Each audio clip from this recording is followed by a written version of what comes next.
വിശുദ്ധ മത്തായി അറിയിച്ച സുവിശേഷം 6-ാം അധ്യായം 5 മുതൽ തിരുവചനങ്ങൾ.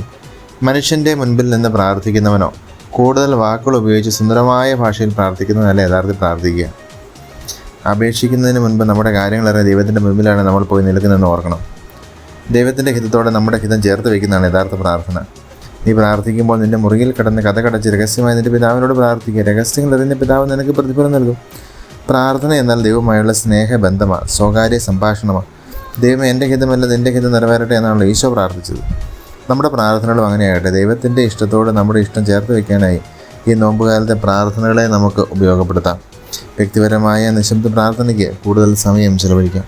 നമ്മെ ജീവിക്കുന്ന അർത്ഥാവശ്യം ശരീരയും പിതാവായ ദൈവത്തിൻ്റെ സ്നേഹവും പരിശുദ്ധാത്മാവിൻ്റെ സഹവാസവും നിങ്ങളെല്ലാവരോടും കൂടി ഉണ്ടായിരിക്കട്ടെ, ഇപ്പോഴും എപ്പോഴും നീക്കും.